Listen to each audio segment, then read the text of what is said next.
শোনো, সিগারেট বা বিড়ি স্বাস্থ্যের পক্ষে ক্ষতিকর, কোনোদিন খাবে না। স্মোকিং করলে স্বাস্থ্য খারাপ হয়। বিশেষ করে মেয়েরা যারা সিগারেট খায় তাদের স্বাস্থ্যের সাথে সাথে চরিত্রও খারাপ হয়। যেই মেয়েরা সিগারেট খায় তারা সবাই চরিত্রহীন। সিগারেট খেলে চরিত্র কি করে খারাপ হয়? কি করে খারাপ হয়? খারাপ হয়, শোনো, অত জানার দরকার নেই কিভাবে খারাপ হয়। এতটুকু জেনে রাখো, সিগারেট খেলে স্বাস্থ্য খারাপ হয়।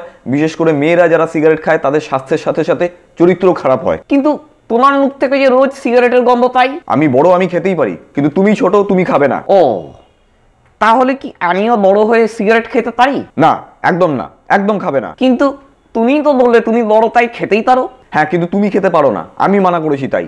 আর বাবার মুখের উপরে কথা বলছো? বড় আর গুরুজনদের মুখের উপরে কোনোদিন কথা বলবে না। তারা যদি কোনো ভুল শিক্ষাও দেয়, ভুল পথেও চলে, তাও কোনো কথা বলবে না তাদের মুখের উপরে। কারণ তুমি ছোট, ছোটর মতন থাকবে। না হলে না পিটিয়ে একদম গায়ের চামড়া গুটিয়ে দেবো বলে দিলাম। আর কয়েকদিন ধরে আমি দেখছি তুমি খুব মোবাইল ঘাঁটছো আর টিভি দেখছো। আমি ভাবি মোবাইল আর টিভি দেখা হয়তো ভালো জিনিস। কে বলেছে এইসব কথা? তুমি বাড়িতে আসলে ঘুমোতে যাওয়া অবধি টিভি আর মোবাইল দেখো তো তাই। আমি বড়, আমি করতেই পারি, তার মানে এটা না যে আমি যেটা করবো সেটাই তোমাকে করতে হবে। কিন্তু তুমি তো সেদিন বললে বড়রা যেই রকম বলবে আর চলবে, ছোটদের সেই ধারে চলা উচিত।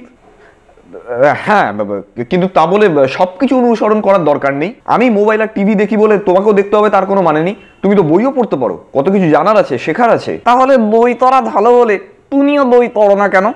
আমি পড়ি না কারণ আমার পড়াশোনা হয়ে গেছে। আমি বড়, তাই আমি দুনিয়ার সবকিছু জেনে গেছি। কোনো কিছু আর জানার বাকি নেই আমার। তুমি কিন্তু আমার মুখের উপরে কথা বলছো দেখছি। কোথা থেকে শিখেছো এইসব?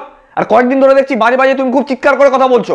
কেন চিৎকার করে কথা বলো? পরের দিন না পিটিয়ে চামড়া ছাড়িয়ে দেবো একদম, যদি দেখি যে চিৎকার করে কথা বলেছো। একদম চিৎকার করে কথা বলবো না বলে দিচ্ছি আমি। কতদিন বলেছি চিৎকার করে কথা বলো আমার একদম পছন্দ না। ছোট হয়েছে, এত চিৎকার করে কথা বলো কেন? তুমি একদম ছোটর মতন থাকবে বলে দিলাম।